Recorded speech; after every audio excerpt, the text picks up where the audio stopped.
Realism in Sandbox Gaming. We are Sam Barnett and Matthew Brown. We are researching into the increasing effect realism is having on games. As technology is advancing, developers are under pressure to make their games as realistic as possible. We are interested in finding out how this has affected current games and games to come. We intend to do this through the analysis of 4 key aspects: context, graphics, physics, and compromise. In this project we are focusing on 3 games: Grand Theft Auto 4,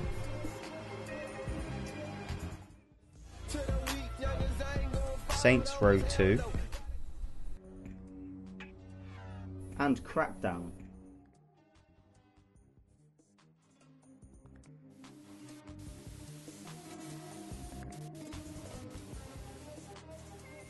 This is Grand Theft Auto 4, the story of an immigrant, Nico, arriving in America. Nico gets dragged into the Liberty City crime world. Oh yeah! There she is! Liberty City! Yeah. You ever been? Oh. Crazy place, Nico. The developers have exploited the common view of the 90s American dream to have money, status and power. What you going to do? I might come back on board, or I might try to make a go of it. Like they say, it is the land of opportunity. The context of Grand Theft Auto 4 is very story driven, giving the player moral choices and encouraging them to progress through the game. This is Saints Row 2, the story of an escaped convict trying to rebuild the Saints Row gang. It takes a lot of influence from the early Sandbox gaming model. The game focuses on mass customization and a multitude of mini-games, delivering humorous content throughout. The world of Saints Row 2 has 3 factions for which the player can perform missions. Although the player is given a choice, the story is always linear. Yeah, I was watching that. I guess you're not anymore, are you, bitch?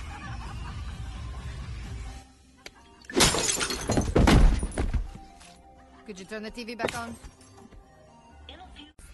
Crackdown has presented us with an innovative gameplay style that presents a structured reward system. The player takes the role of a superhuman agent whose progression through the game is supported by key abilities: strength, driving, explosives, firearms and agility. At first this restricts the player advancing too far through the game. The game does not directly encourage story progression and rather insists on the player enhancing their skill set. New agents of justice, capable of unparalleled evolution and regeneration. The agency's first prototype is ready to take to the streets, and not a moment too soon. This is war. A war on crime.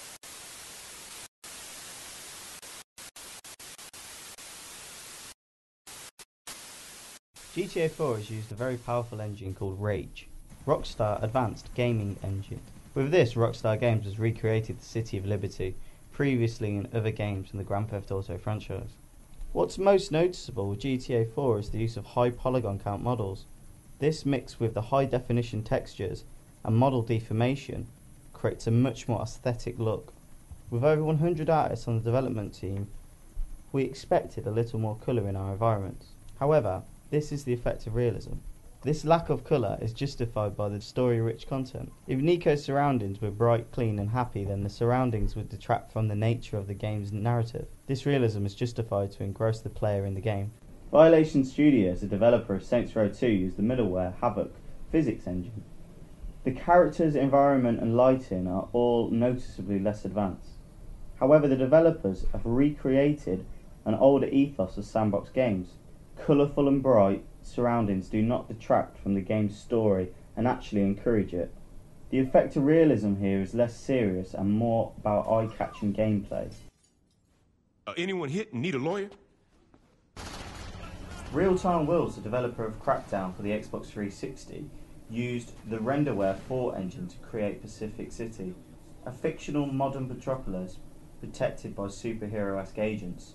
That's you. The developer has used a now common cell shading effect. In 2007, this effect was very rare in Western gaming.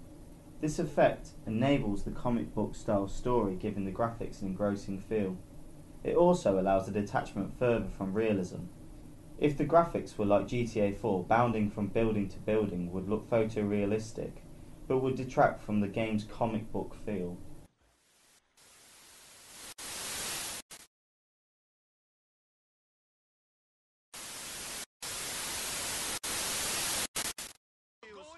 Rockstar Games invested heavily in improving the physics for their latest instalment of the Grand Theft Auto series. They presented us with Euphoria, which is a physics AI system that allows actions and reactions to be rendered in real time, thus resulting in a different outcome each time. An example of this would be bumping into an NPC. Rather than falling over, they will react and try to keep their balance. This, among other additions such as the simulation of suspension physics on vehicles, has vastly improved the feel of playing the game, making it one of the most realistic games to date.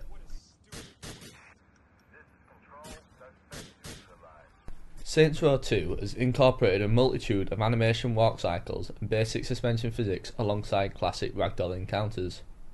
This allows the game to have a modern feel while sticking to its intentions of having comedic gameplay. A prime example of this can be seen in one of the title's many minigames, Insurance Fraud. By gaining a constant flow of points, the player is gifted with a bonus period which increases collision physics for a limited amount of time. This results in an unrealistic outcome but supports the game's humorous nature. Although Crackdown's physics come from the previous generation, the way they are incorporated makes the game feel and play like a modern title. To progress through the game, the player must break the laws of physics to become increasingly immune to their effects. Jumping enormous distances and throwing around massive objects has an unrealistic feel, but it still affects the game world in a believable way.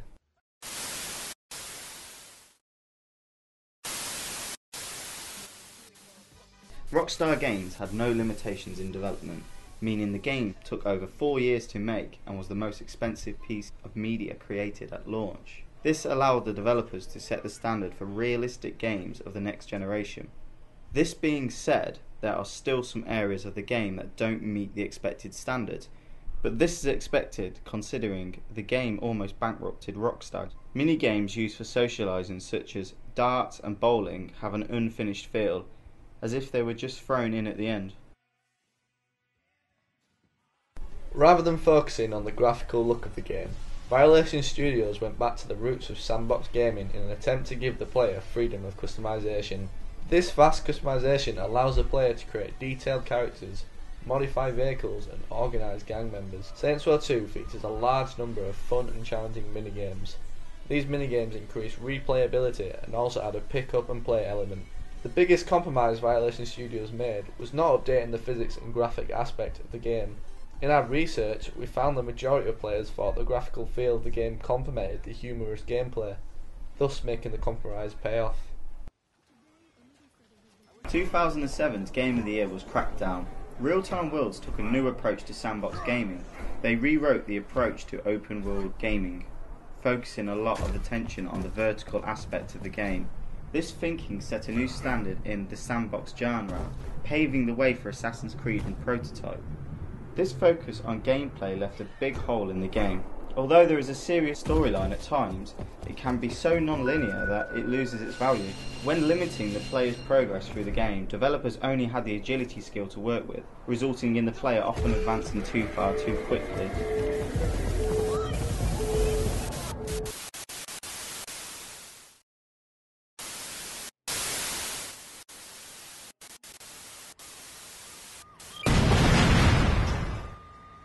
Through playing the games and communicating with other players, we found that Grand Theft Auto 4 was seen as the most realistic of the three.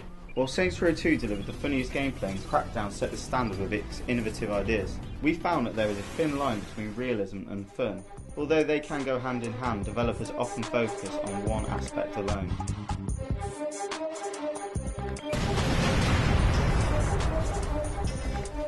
Our research has shown us that realism is a tool to be used in any game, and if used correctly by justifying itself, it can have great results. However, on the other end of the scale, if used too much or too little, it can detach itself from the gameplay. This can be seen in Grand Theft Auto 4, focusing too much on realistic physics and graphical feel, thus hindering the gameplay. 2010 has already shown us promising sandbox games with a good balance. Just Cause 2 features incredible physics and graphics at the same time as high-octane action-packed gameplay.